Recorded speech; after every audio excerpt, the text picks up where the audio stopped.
কতদিন ধরে মুসাফির খুঁজতাছি, দুইটা যদি মুসাফির পাইতাম। আল্লাহ, দুইটা মুসাফির মিলিয়ে দাও, কি যে করি।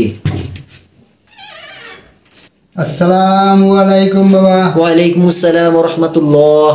বাবা আমাকে কিছু ভিক্ষা দেন। আমরা 2 দিন যাবৎ ক্ষুধার্ত, আমাদের যদি কিছু খাবার দিতেন তাহলে আমাদের ভালো হতো।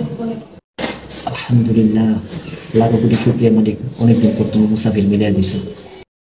আসেন, দুইজনই ভিতরে আসেন, দুজন বসেন আপনারা। আচ্ছা, এখানে বসেন না, খাটে আসেন, খাটে আসেন, খাটে বসেন। তা আপনারা একজন করে ওয়াশরুম গিয়ে হাত মুখ ধুয়ে আসেন, আমি খাবারের ব্যবস্থা করতেছি। মানে ও ল্যাট্রিনটা কোন দিকে? ওই যে এদিকে। ওই যে আপনার লগের যে লোকটা কেমন? আরে বাবা আর কইও না, ও একটা ছাগলের চেয়েও ছাগল, মানুষের কাতার পরেই। আচ্ছা ঠিক আছে ভাই। ওই যে আপনার সাথে যে মুরব্বী লোকটা কেমন? গরু হয়েছে বাতাস বুঝলেন, গরু না না শঙ্কর জন্মের গরু। আচ্ছা ঠিক আছে, আপনারা দুজন বসেন, তাহলে আমি খাবার ব্যবস্থা করতেছি। এই নেন আপনাদের দুপুরের খাবারের ব্যবস্থা। কি খাওয়াতে চায়? মোরা ঘরের দিকে কি মানুষ না? আপনারা বলছেন ও গরু এবং ও ছাগল, তাহলে গরু এবং ছাগল উভয় মিলে কি খায়? ঘাস। ছাগলে খায় কাঁঠাল পাতা। আর কখনো মানুষের বদনাম আপনারা জীবনে কখনো করবেন?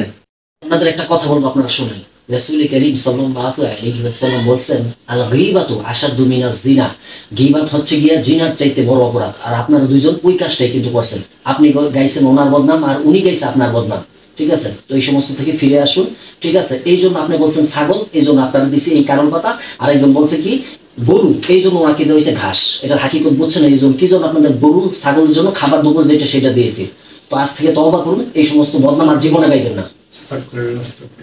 আমরা আর কখনো এরকম কাজ বদনাম করবো না। হুজুর আমার ভুল হয়েছে, আর আমি বদনাম গাম না, আমার মাফ করে দেন। আপনারা আল্লাহ তাআলার কাছে ক্ষমা চান, অবশ্যই আল্লাহ ক্ষমাশীল, আল্লাহ আপনাদের ক্ষমা করে দিবেন। আমরা মানুষের গীবত বলা থেকে বিরত থাকি। এতক্ষণ আমাদের পাশে থাকার জন্য ধন্যবাদ। আসসালামু আলাইকুম ওয়া রাহমাতুল্লাহ।